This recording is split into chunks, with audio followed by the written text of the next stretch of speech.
All right, in today's Explainer, we're diving deep into something that touches the lives of hundreds of millions of people all over the globe, diabetes mellitus. Let's jump right in.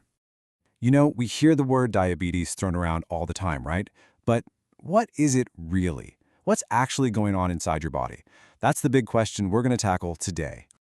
And this right here is exactly why we need to talk about it. Take a look at that number.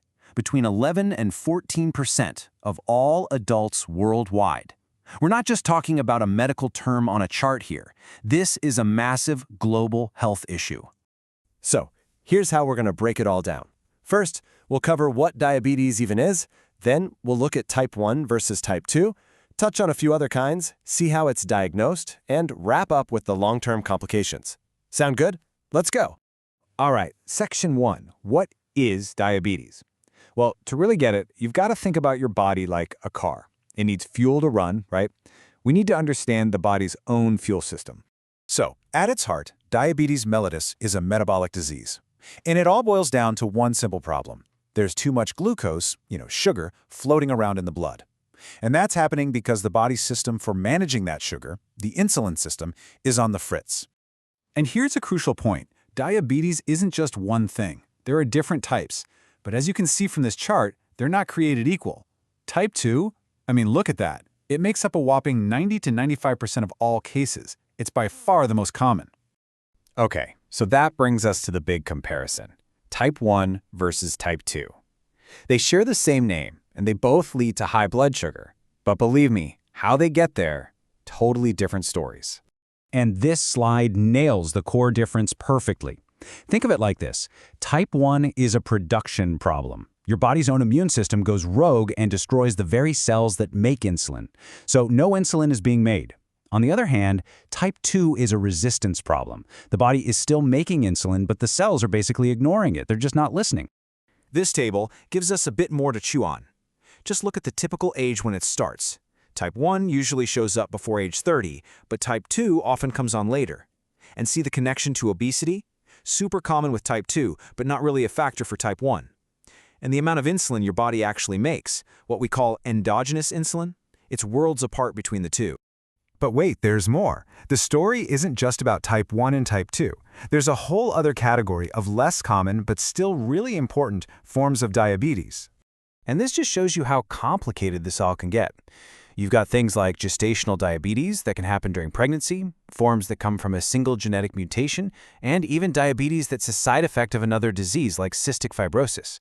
It's a huge spectrum, definitely not a one-size-fits-all diagnosis. Okay, so if there are all these different kinds, you might be wondering, how did doctors figure it out? How do they actually diagnose it? Well, let's take a look at the tests they use. It really comes down to three main blood tests. First, you've got the HbA1c. Think of this as the long-term report card. It shows your average blood sugar over the last 3 months or so. Then there's the fasting plasma glucose, or FPG. That's more like a snapshot. What's your blood sugar right now after you haven't eaten for a while?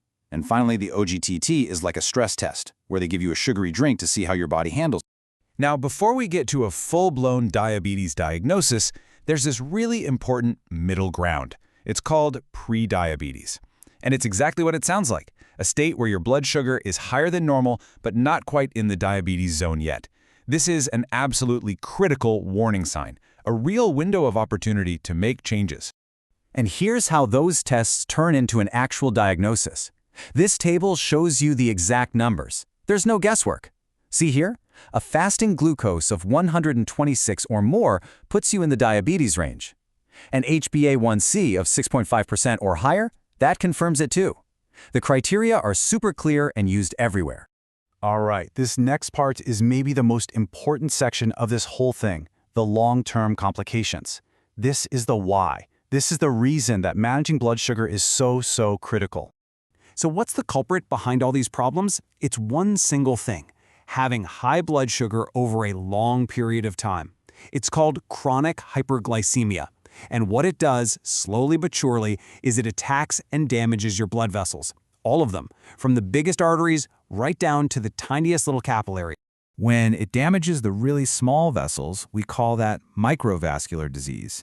And this is what causes some of the most well-known issues. Retinopathy, that's damage to the eyes. Nephropathy, that's damage to the kidneys. And neuropathy, nerve damage, which is why people can get tingling or numbness in their hands and feet. But it doesn't stop there.